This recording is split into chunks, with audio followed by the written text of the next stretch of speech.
Muy buenos días, es un gusto saludarlos y por supuesto darles la bienvenida a una sesión más del Tribunal de Justicia Universitario, proyecto creado por el magistrado Mario Alberto Aguilar Laguardia, en el que la intención es poder escuchar las voces de los jóvenes universitarios. Los invito para que nos acompañen, se queden con nosotros a través del Tribunal Digital y por supuesto puedan compartir esta sesión para poder llegar a más personas. El día de hoy tenemos un invitado muy especial, él es el licenciado Jordan Polanco Herrera, quien es el ponente invitado a quien me voy a permitir presentar. El licenciado Jordan Polanco Herrera es licenciado en Derecho por la Universidad La Salle Cancún. Cuenta con una maestría en Derecho Civil por la misma casa de estudios. Tiene un diplomado en Historia, uno en Idiomas y uno en Humanidades por dicha universidad. Asimismo, cuenta con un diplomado en Derechos Humanos y otro en Juicio de Amparo por la Suprema Corte de Justicia de la Nación. Este 2022 fue certificado como secretario de Estudio y Cuenta Federal, producto de acreditar la especialidad en Derecho Judicial y Amparo impartida por el Poder Judicial de la Federación. Extracurricularmente, es 8 veces campeón estatal y 3 veces campeón nacional de debate político por el Instituto Mexicano de la Juventud. 3 veces campeón estatal de oratoria y debate público por el diario El Universal y en 2015 fue galardonado por el gobierno de Quintana Roo con el Premio Estatal de la Juventud en la categoría Aportaciones a la Cultura Política y a la Democracia. Profesionalmente se ha desempeñado en el Poder Judicial de la Federación en el tercer tribunal colegiado de este circuito y actualmente es titular de las materias de práctica forense de amparos y mecanismos alternativos de resolución de controversias en inglés en la Universidad Anáhuac Cancún y se desempeña como secretario de Estudio y Cuenta del Tribunal Superior de Justicia de Quintana Roo, adscrito a la sexta sala especializada en materia civil y mercantil bajo la titularidad del magistrado Mario Alberto Aguilar Laguardia. Ha llegado el momento de conocer a los jóvenes universitarios que el día de hoy nos acompañan. Buenas tardes, mi nombre es Kiara Lauria y actualmente me encuentro cursando cuarto semestre de la licenciatura en Derecho en la Universidad Anáhuac Cancún. Estoy muy interesada por la pronta administración de justicia en la materia civil y mercantil. Mi nombre es Quirino Calderón, actualmente estoy estudiando el cuarto semestre de la licenciatura de Derecho en la Universidad Anáhuac Cancún y a mí lo que me interesa es el derecho fiscal. Mi nombre es Juan Roberto Hernández Saldívar, actualmente me encuentro en sexto semestre en la Universidad Anáhuac Cancún y tengo interés en estudiar un grado superior y ejercer la materia penal. Buenas tardes, mi nombre es Ashley Francesca Velasco y actualmente me encuentro cursando octavo semestre en la Universidad Anáhuac Cancún y estoy interesada en la materia penal. Muy buenos días tengan todos los presentes, chicos. Agradezco profundamente su asistencia a esta actividad denominada Tribunal Universitario, respecto de la cual agradezco al magistrado Mario Alberto Aguilar Laguardia, que tuvo la iniciativa de aproximar el tribunal a los jóvenes y pues gracias a este proyecto están ustedes aquí. Sepan que esta es su casa y que tienen las puertas abiertas al Tribunal Superior de Justicia de Quintana Roo.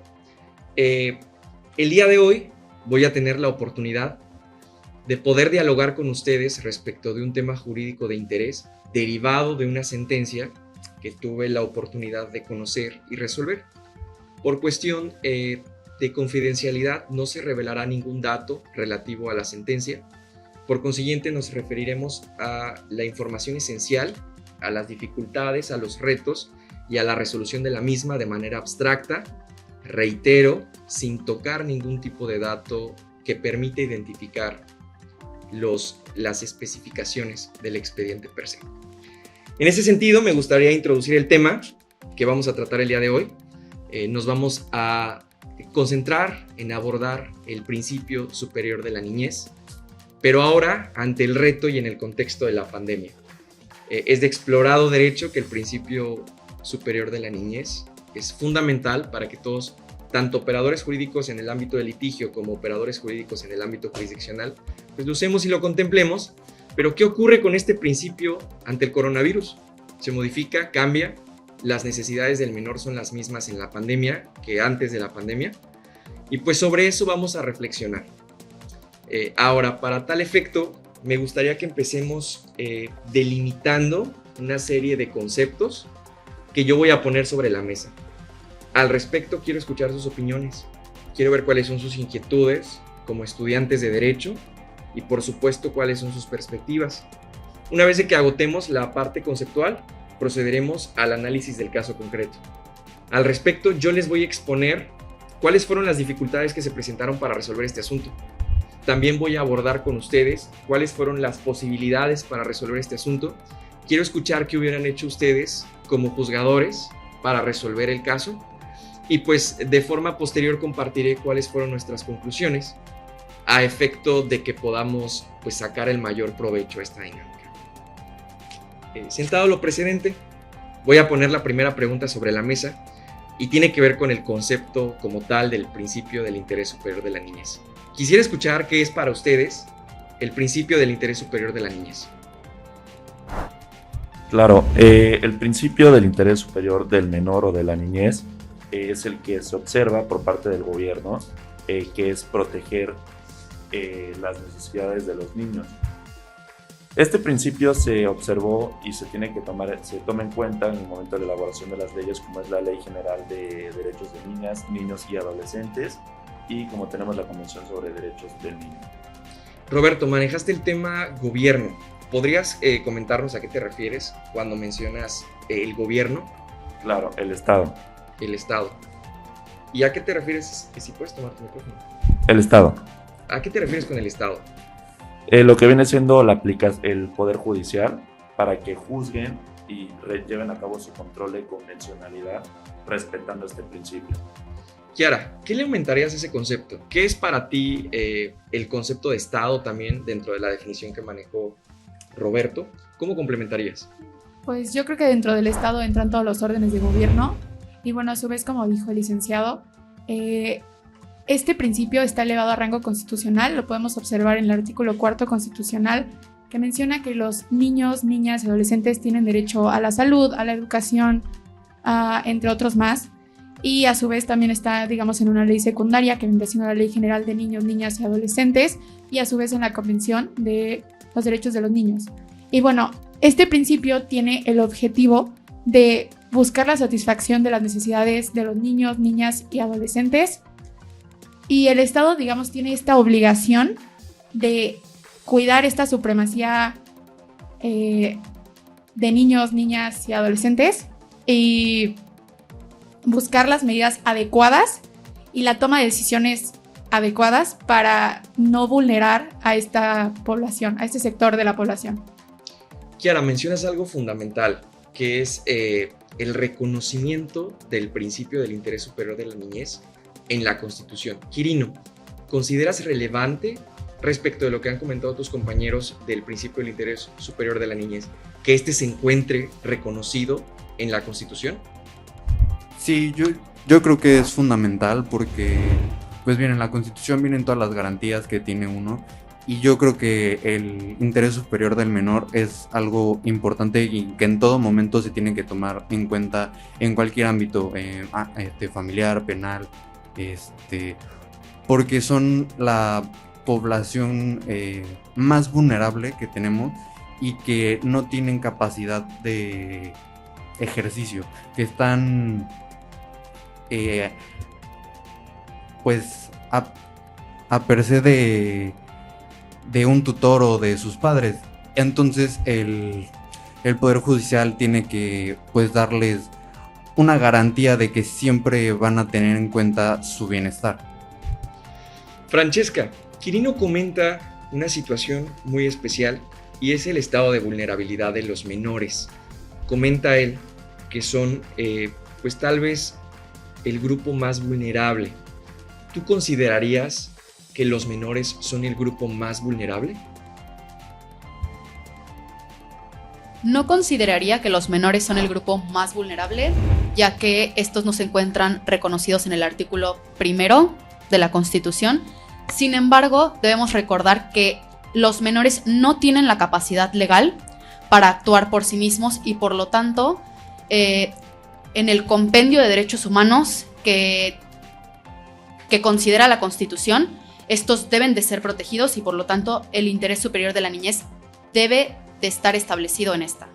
¿A qué te refieres con la mención que se hace en el artículo 1 constitucional? En el artículo 1 constitucional nos habla de sectores vulnerables por una discriminación histórica y la niñez no se encuentra reconocida en este artículo. ¿Cómo se le denomina a esas categorías? Se les denomina como una categoría sospechosa.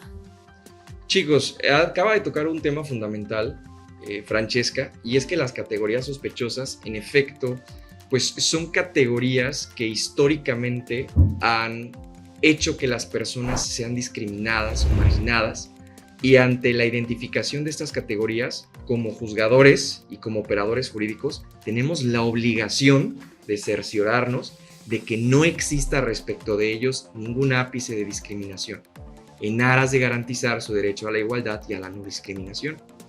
En efecto, los menores no se encuentran expresamente mencionados en el artículo 1 constitucional. Sin embargo, hay un rango respecto del cual podemos decir que están protegidos por ese artículo, pues el artículo per se menciona: nadie será discriminado, entre otros aspectos, por razones de edad. ¿Consideran entonces, conforme a este contexto, que los menores serían una categoría sospechosa? ¿Qué opinas, Quirino?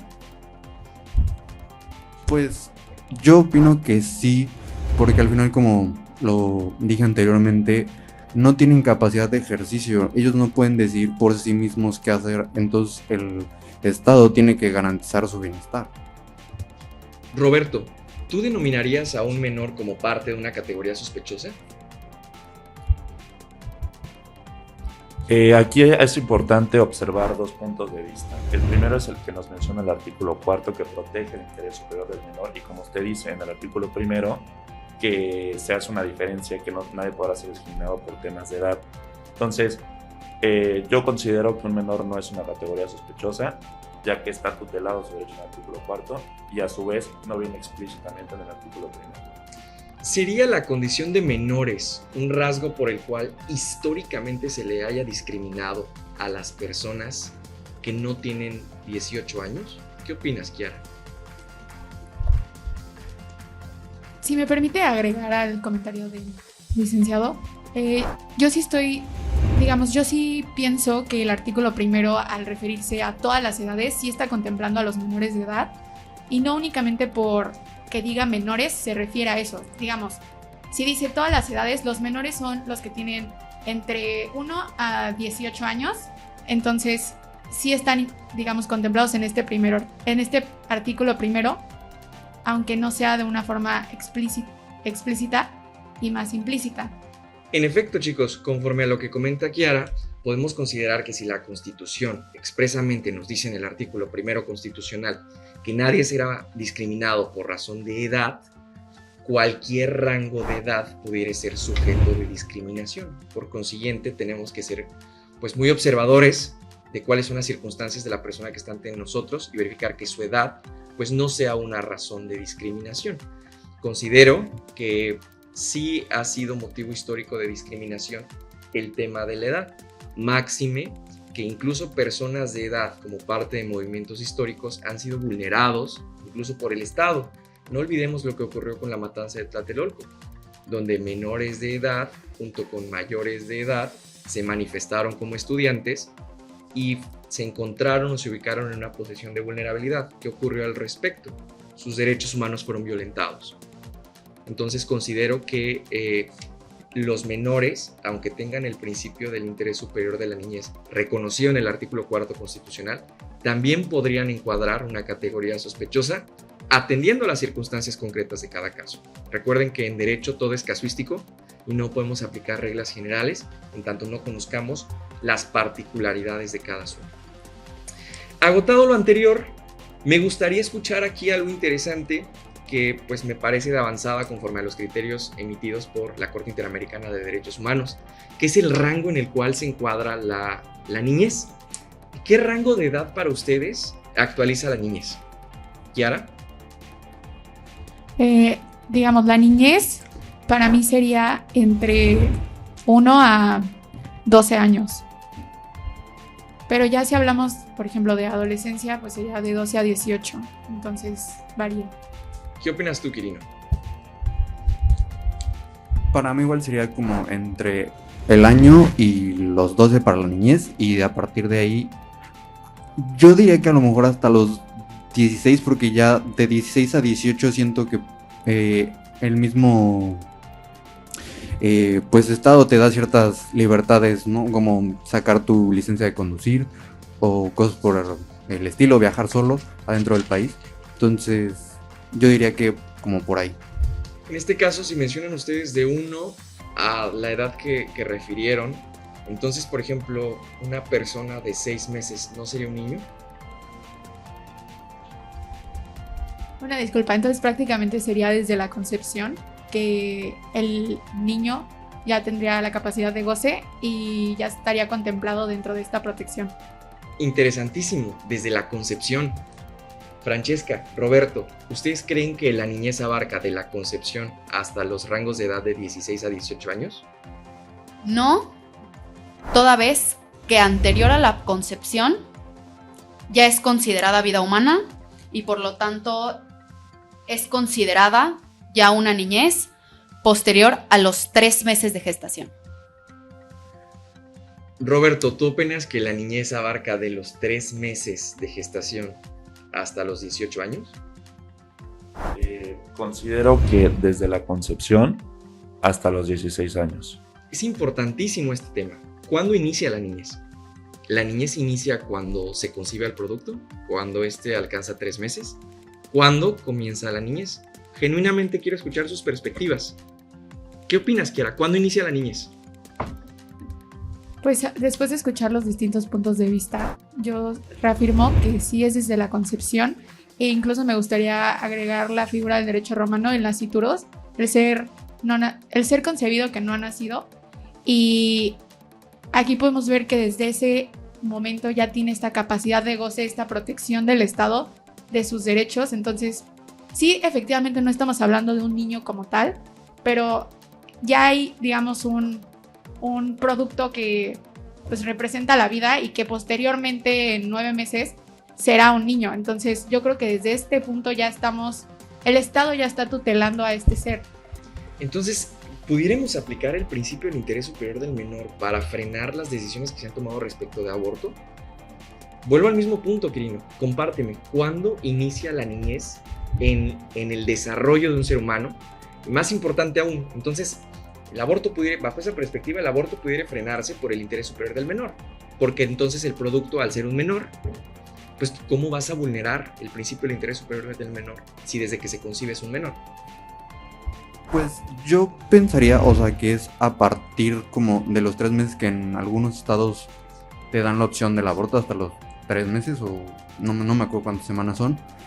Porque inclusive, o sea, puede pasar que, o sea, ya haya sido concebido, pero pues no nazca o nazca muerto. Y por lo mismo, si ponemos ese bien del menor primero, ¿qué pasa con la salud de la madre en ciertos casos? Porque pues igual ella tiene derecho a la vida. Entonces, si ponemos el bien del menor primero antes de su vida, pues igual vulneraríamos algún derecho fundamental que viene en el artículo primero. Entonces, yo diría que a partir de los 3 meses. Es muy interesante tu perspectiva, Kirin. Roberto, ¿tú vulnerarías la capacidad o restringirías la capacidad de una mujer para decidir abortar conforme al principio del interés superior del menor, considerando que desde la concepción se es niño? Atendiendo a criterios que anteriormente ha emitido nuestra corte, ellos han ponderado en este tipo de casos qué es más importante, si la vida, como lo habíamos visto previamente, si la vida de un no nacido o la vida de una persona que ya está en capacidad de ejercer y goza de derechos desde hace tiempo. Entonces yo no le restringiría la capacidad. Francesca, ¿opinas diferente?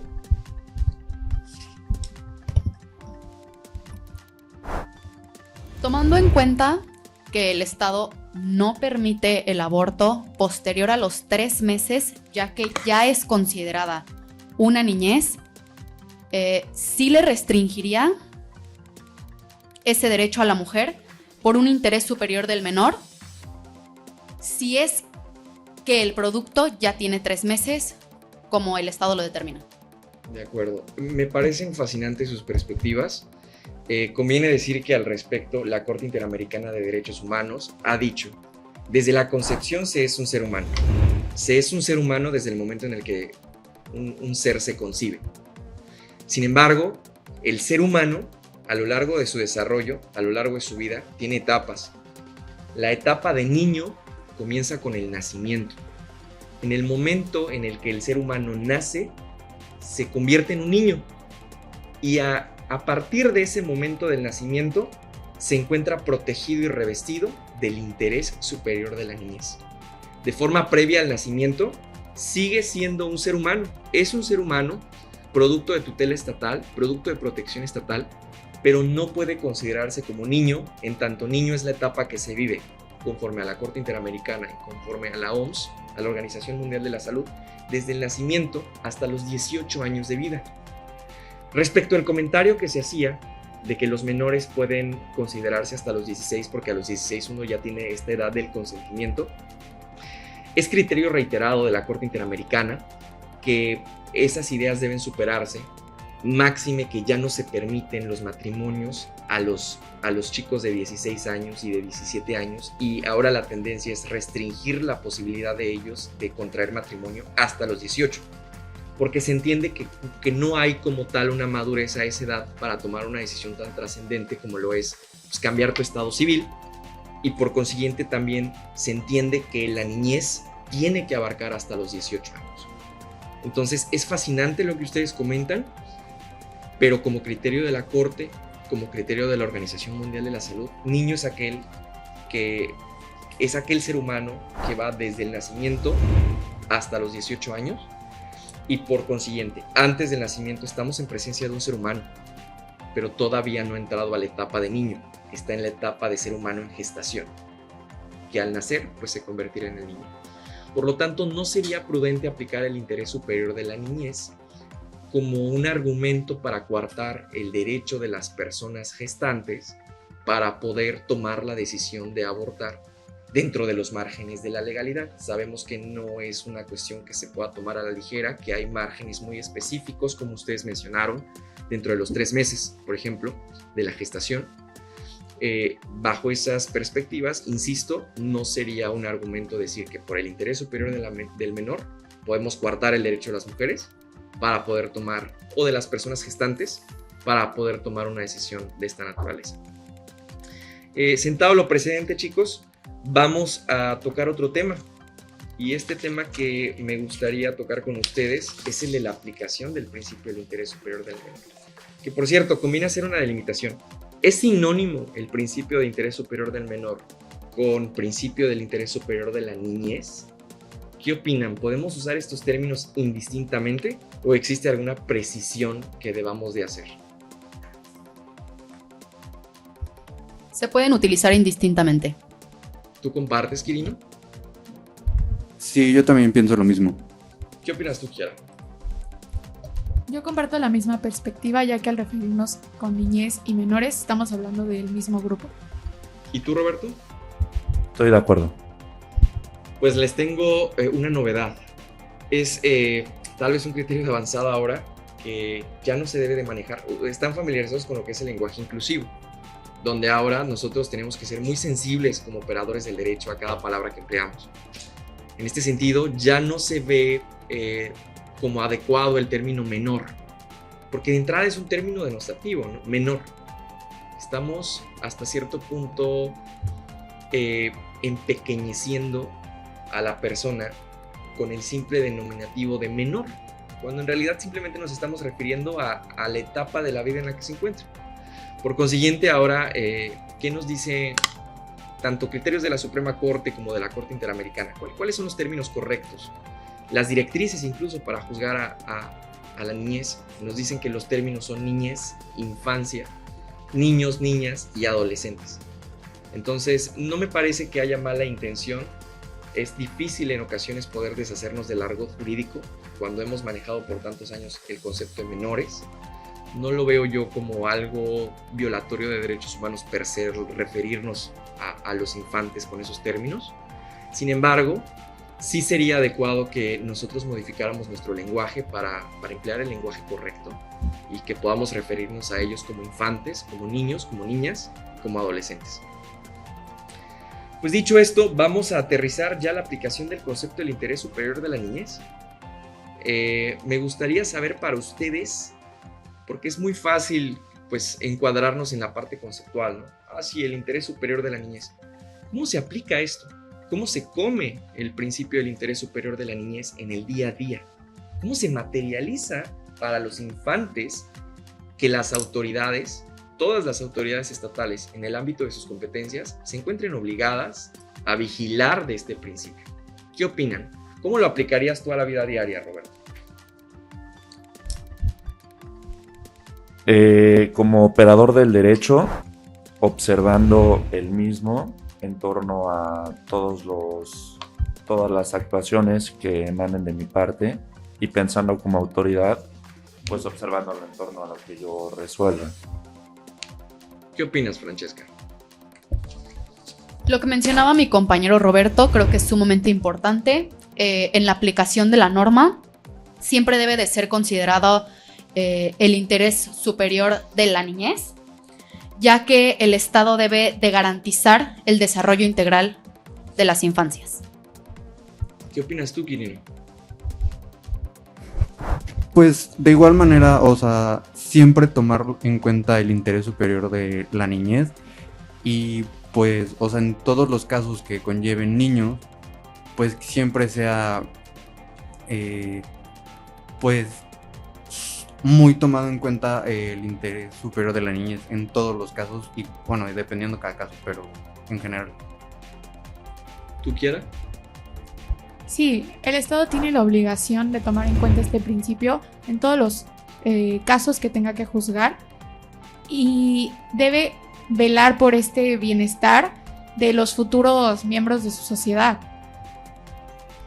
De acuerdo, chicos. Quirino tocó un tema fundamental y es el aspecto de en todos los casos que conlleven niños. Muchas veces conceptos tan abstractos como lo es el interés superior de la niñez, que nos dice la Suprema Corte. Bueno, es que el interés superior de la niñez es un concepto tripartita. Por una parte es un derecho, por otra parte es un principio y por otra parte es una norma de procedimiento. Pero ¿cómo se traduce esto en la vida diaria de los infantes? Es muy fácil decir, es un derecho, es una norma de procedimiento, es un principio. ¿Cómo beneficia esto a los infantes? Esto a los infantes los beneficia en el sentido de que cuando se encuentran involucrados ante el qué hacer de las autoridades, es decir, cuando una autoridad del Estado tiene frente a él a un infante, a un niño, a una niña o a un adolescente, tiene que aplicar una serie de pasos para poder considerar que está con apego al principio del interés superior de la niñez. ¿Cuáles son esos pasos? Me gustaría compartirlos con ustedes para el efecto de que podamos analizar la idoneidad de los mismos. Primero que todo, tenemos que tomar en cuenta la opinión de los menores. Fundamental que los menores sean escuchados. Tradicionalmente, no solía ser algo relevante que las perspectivas del menor fueran tomadas en cuenta. Pero me gustaría que hagan un ejercicio intelectual conmigo. Ubíquense en el lugar del menor. Remóntense a cuando ustedes tenían 10 o 9 u 8 años. En el caso de que ustedes hayan visto sus derechos ante el poder de una autoridad, ¿no les habría gustado ser escuchados por esas autoridades? Creo que es fundamental que la autoridad tenga esa aproximación con el menor, que les escuche. Entonces, lo primero que tenemos para que podamos respetar estos derechos, este principio, esta norma de procedimiento y este derecho que tiene el menor, es que sea escuchada su opinión. Lo segundo es que se comprenda su identidad. ¿Quién es el menor? ¿Cuál es su contexto? ¿En qué radica, aunque todavía no hay una personalidad definida tal vez, dependiendo de la etapa, porque puede ser un chico de 18, puede ser un niño de 2 años? ¿En qué radica su contexto? ¿Cuáles son sus creencias? ¿Qué es lo que le gusta? ¿Cómo se percibe? ¿Quién es él mismo a sus ojos? Y esto es importantísimo porque tenemos que aprender a ver a los niños, a las niñas y a los adolescentes, no como nos gustaría verlos, sino como ellos se ven a sí mismos.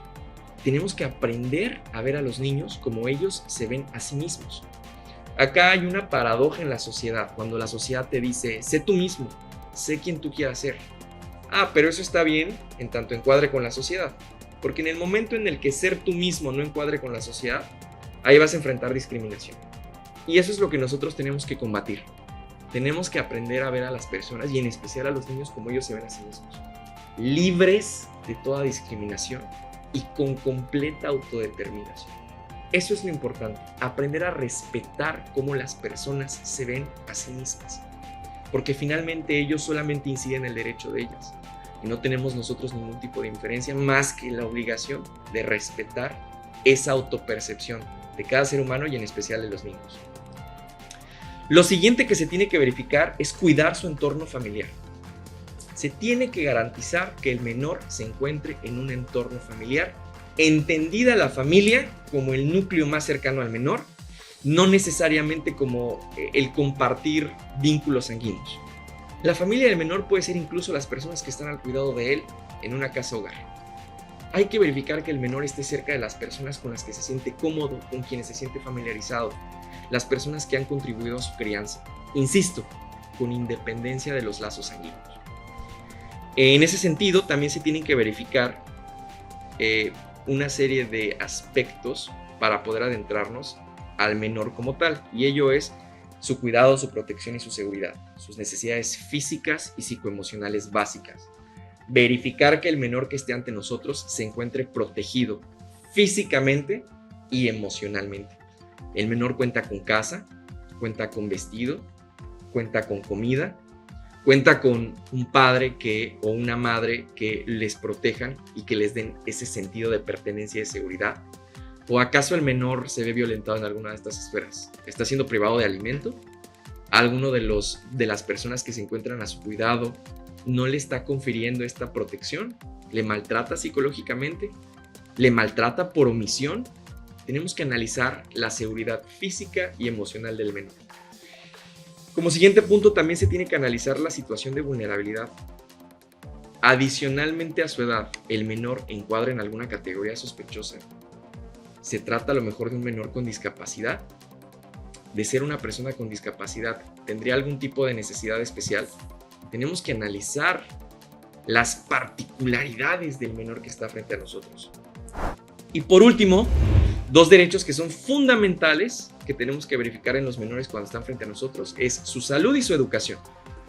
Por sobre todas las cosas tenemos que velar porque el menor se encuentre con salud y que se encuentre en un entorno en el que pueda aprender, en el que se le pueda garantizar ese derecho que tiene a ser educado. Dicho lo anterior, me gustaría poner una pregunta sobre la mesa. Conforme a lo que he mencionado, ¿ustedes consideran que hay ciertas normas o directrices que contemplar más importantes que otras? ¿Es alguno de los parámetros que mencioné más importante o merece más prioridad que el otro? Por ejemplo, ¿qué pasaría si tenemos un conflicto o un choque entre la identidad del menor y el entorno familiar del menor?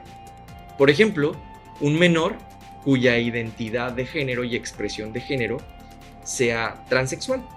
Imaginemos a un menor de 8 años que desde los 8 años se autopercibe como del sexo opuesto y expresa esa identidad como del sexo opuesto. Y esto vulnera el entorno familiar porque genera el rechazo a lo mejor de las personas que están a su cuidado y puede terminar derivando en la separación del núcleo familiar por los pleitos que esta identidad del género del menor puede llegar a generar en su núcleo más cercano. ¿Qué debería de hacerse en ese caso? ¿Debería de privilegiarse la preservación de la unidad familiar por sobre la identidad del menor? En este sentido, reitero mi pregunta, ¿es más importante uno de los aspectos que otro de los que he planteado? ¿Qué opinas, Roberto? Considero que estos dos aspectos están concatenados, no se pueden separar los mismos, ya que forman parte de un mismo núcleo. Es decir, no podemos concebir a un menor sin su derecho a la convivencia en su entorno familiar, que sea respetado por quien es, o quitarle su identidad para no ser separado de su familia. ¿Cómo podríamos entonces garantizar si la expresión de la identidad de género del menor está siendo motivo para que la familia se disperse? ¿Qué deberíamos de atender? ¿Deberíamos de restringir la identidad del menor para que la familia deje de tener conflictos? ¿O deberíamos de permitir que la familia se segregue en aras de que se proteja esa identidad del menor? ¿Qué opinas, Francesca? Yo creo que no se le puede vulnerar el derecho al menor de un libre desarrollo de la personalidad, inclusive si éste afecta a su núcleo familiar. Dicho esto, sí considero que ciertos derechos que encuadran en el interés superior de la niñez pueden ir por encima de otros. ¿Qué opinas, Quirino? Yo opino parecido. Creo que no se puede privar de la identidad del menor por otro derecho que es la convivencia con la familia. Sin embargo, creo que ambas son importantes en el desarrollo de un niño. Y pues antes de romper el vínculo familiar, privilegiando la identidad del menor, tal vez podría una solución alterna junto con servicios sociales, terapia familiar, alguna otra solución antes de romper el vínculo con la familia. Yo creo que es primero la identidad y el libre desarrollo de la persona que el vínculo familiar, pero tal vez tratar de buscar una solución que implique un poco de ambos. ¿Cuál sería esa solución, Kiara? Perdón, previamente me gustaría agregar algo más a la pregunta. Yo creo que aquí también podemos ver como los conceptos de libertad y respeto, ya que mi libertad termina en donde empieza la de los demás, ¿no? Entonces, en el caso de la identidad del niño, pues él tiene la capacidad de decidir quién quiere ser o cómo desenvolverse, y los padres tienen, digamos, que respetar esto. No necesariamente implica que estén de acuerdo, pero al final se debe buscar una forma en que ambas partes, con la finalidad de también garantizar el entorno familiar, logren una convivencia sana. Y pues es todo. En efecto, creo que la medida ahí sería sensibilizar el entorno familiar para que los padres, con independencia de cuáles sean sus perspectivas o sus ideologías, aprendan a respetar y a tolerar la identidad del menor y que este derecho no se le vea coartado. Y lo ideal sería eso, la sensibilización del núcleo familiar en aras de que el menor pueda desarrollar su derecho al libre desarrollo de la personalidad y por consiguiente pues su identidad y su expresión de género. Chicos, vamos a pasar con el último tema para después continuar con las conclusiones. Y esto es el derecho de los menores, el derecho de los infantes y su interés superior en el ámbito de la pandemia. Quiero comentarles que la Corte ha dicho que ante el contexto de la pandemia, pues se tiene que garantizar, conforme a las directrices que les dije, el derecho a la salud en condiciones de igualdad. En el contexto de la pandemia, más aún, estos derechos se tienen que reforzar, se tienen que cuidar, se tienen que proteger. Entonces nos dice la Corte, al analizar la convivencia de los menores con sus progenitores, ¿conviene que el menor conviva con su progenitor en el contexto de la pandemia de manera física? ¿O esto les pondría en riesgo de contagio del coronavirus? Sabiendo que el coronavirus es una enfermedad de alta transmisión conforme a la información oficial de las autoridades de salud. Entonces la Corte resuelve al respecto. Importantísimo el derecho de los menores a convivir con su familia. Importantísimo. Con la familia o con el padre o madre o persona que esté a su cuidado que no tenga la guardia y custodia. Importantísimo. Sin embargo, más importante aún es garantizar su derecho a la salud, a la protección contra la enfermedad y a la vida. Y en ese contexto vamos a buscar un punto medio y es no privaremos al menor de que conviva con su familia, pero tampoco lo vamos a exponer a que salga de su hogar habitual para que tenga contacto con otras personas y por consiguiente hay un riesgo de contagio y una vulneración a sus derechos, a la vida, a la salud y a la protección contra la enfermedad. Dice la Corte entonces que convive el menor a distancia. Implementemos las tecnologías de la información para que el menor pueda convivir con su familia a distancia y se le garantice de esa manera su salud, su protección ante la enfermedad y su vida. ¿Podemos aplicar por extensión esto a otras actividades que impliquen la comparecencia física del menor? Por ejemplo, ¿puede el menor comparecer ante un juzgado a distancia en un asunto donde estén ventilados sus derechos para desahogar por conducto de su representante alguna prueba confesional? ¿Sería válido que nosotros empleemos lo que dijo la Corte para trasladarlo a otros casos en aras de salvaguardar a los menores? ¿Qué opinas, Roberto? Considero que, tomando en cuenta cómo se pronunció la Corte respecto a este tema, es fundamental observar el interés superior del menor sobre alguna comparecencia judicial. Es decir, ya que a través de su tutor, si el tutor tuviera que comparecer a desahogar alguna diligencia o algún tema relacionado, pues dejaría de alguna manera vulnerado al de los menores de los cuales el mismo está a cargo. Entonces, los menores no pueden comparecer junto con el tutor. Sin embargo, gracias a la contradicción de tesis 267-2020, esto se puede llevar a cabo empleando el uso de las tecnologías de la información. ¿Qué opinas, Francesca?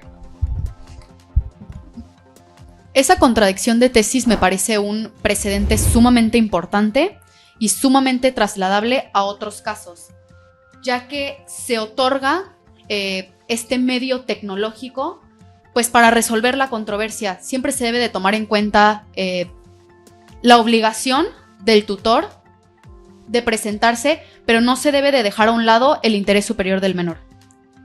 Por lo tanto, sí creo que es totalmente adaptable a cualquier otro caso y aún más creo que es un precedente sumamente importante. ¿Qué opinas, Quirino?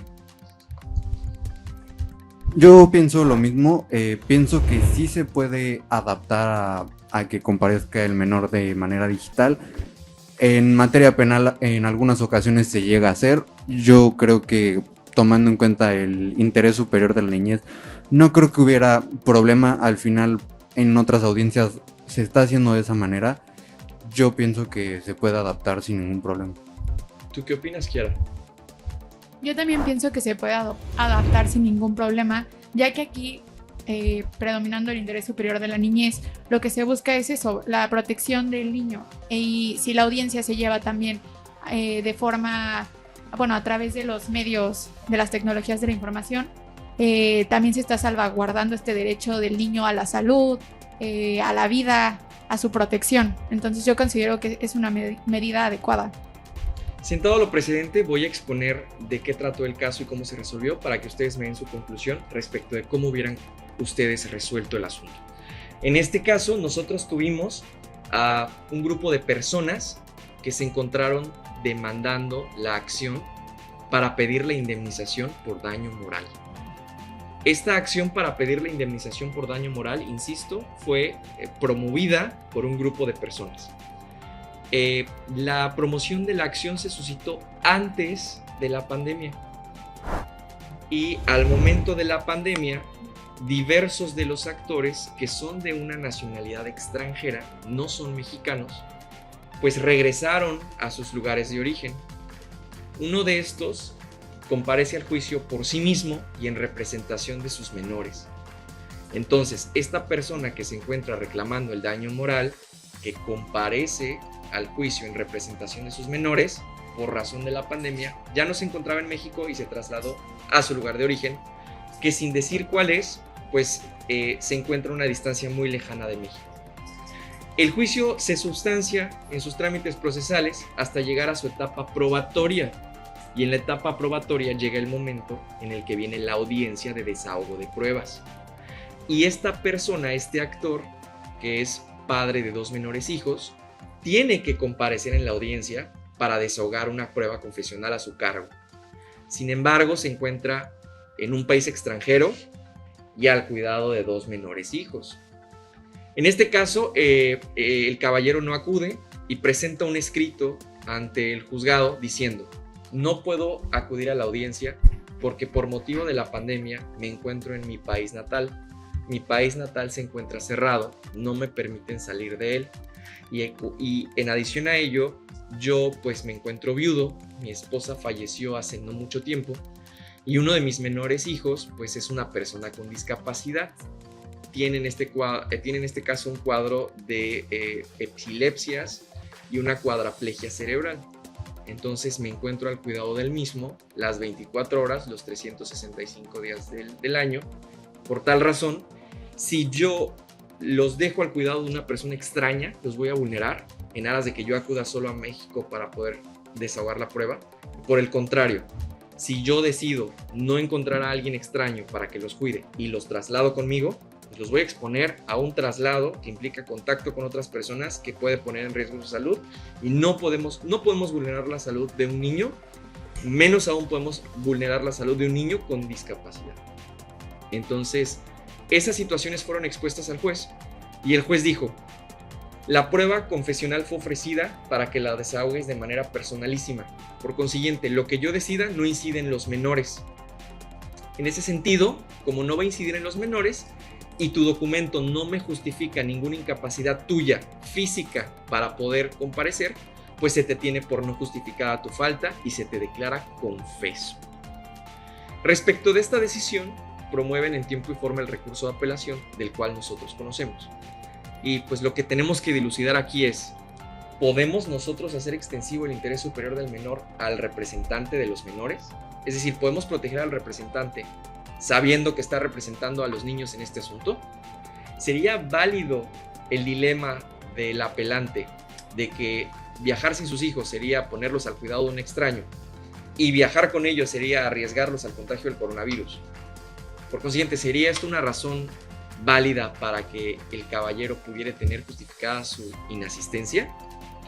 Conforme a todo lo que hemos expuesto en este foro, conforme a las ideas que hemos analizado aquí, nosotros por nuestra cuenta también llegamos a la conclusión de que eso era suficiente para tener por justificada su inasistencia. Porque en efecto estaba comprobado del expediente la nacionalidad extranjera del caballero. Estaba comprobado del expediente que se encontraba viudo. Estaba comprobado del expediente la discapacidad de su infante. Estaba comprobado que es una persona con discapacidad y que requiere cuidados especiales del padre las 24 horas del día. Por consiguiente, eso nos da como presunciones pues que no puede arriesgar a los niños a viajar esa distancia. Y que por esa misma discapacidad, encontrar una persona que los cuidara les hubiera vulnerado. Nosotros llegamos a la conclusión de que con apego al principio del interés superior del menor, a la luz de la contradicción de tesis que aquí se analizó, también se podía aplicar por analogía los razonamientos de la Corte y podíamos llegar a un punto medio. Es decir, podríamos desahogar esa probanza a distancia en empleo de las tecnologías de la información. Nuestra conclusión, por consiguiente, fue que se justificaba la inasistencia para el efecto de que se difiriere, se continuara con la audiencia y que entonces el representante de los menores pudiera desahogar la probanza, por supuesto, en empleo de las tecnologías de la información. Después de todo, fue desacertado que se considerara que la decisión tomada respecto del papá no iba a incidir a los hijos, porque estamos en el entendido de que declarar confeso al padre de dos menores pues va a incidir en la esfera de derechos de los menores, y por eso es importantísimo que los menores no vean vulnerado ese derecho de audiencia. Chicos, me gustaría escuchar su opinión al respecto. ¿Qué opinas, Francesca? Me parece que es totalmente extendible el interés superior de la niñez al representante de estos, ya que la autoridad debe de tener una presunción legal y humana de que si existen menores a cargo del quejoso, estos se ven vulnerados si el representante se ausenta de su hogar. Y toda vez que existe un menor con discapacidad, también se debe de tener en cuenta que tiene necesidades especiales que no pueden ser subsanadas fácilmente por otra persona y por lo tanto sus derechos humanos están siendo totalmente vulnerados. Esto no quiere decir que no se debe de cumplir con la obligación de comparecer, simplemente se dice que se tiene que modificar la forma y hacerlo a través de medios electrónicos para cumplir con la obligación y proteger el interés superior de la niñez. ¿Qué opinas, Roberto? Si bien aquí yo considero podemos observar dos derechos en este caso en concreto. Uno que se le está vulnerando al agraviado es, se podría decir, parte del núcleo duro del debido proceso, es la garantía de audiencia, es decir, sí se le notificó que tenía que comparecer a desahogar una prueba confesional, pero el hecho de comparecer iba a dejar en un estado de indefensión y vulnerados a los menores. Es decir, en este caso ya se estaría vulnerando el interés superior de la niñez, lo cual la autoridad no ejerció el control de convencionalidad al analizar el justificante mediante el escrito que el agraviado presentó. Entonces, como dice mi compañera, sí es procedente emplear las tecnologías de la información para desahogar esta prueba. Gracias. ¿Tú qué opinas, Quirino? Como dicen mis compañeros, yo creo que fue totalmente acertado el que el tutora, bueno, el padre de los menores acudiera de manera digital, porque pues al ser una situación extraordinaria la pandemia, que podría ser como caso fortuito, pues, o sea, yo creo que sí se puede tener en consideración y que sí acudiera de manera digital, además de que por lo mismo que es una pandemia, pues o sea, puede poner vulnerables a los menores en el traslado del país acá a México, y de igual manera los vulnera si los deja solos, porque como se mencionó, pues uno tenía discapacidad y necesitaba cuidados especiales del padre las 24 horas. Yo creo que fue acertado lo que se hizo. ¿Qué opinas tú, Kiara? Yo también creo que fue una decisión acertada, ya que retomando los elementos que vimos del interés superior de la niñez, se tiene que cuidar el entorno familiar, se tiene que observar la situación de vulnerabilidad, el derecho a la salud de los niños y también,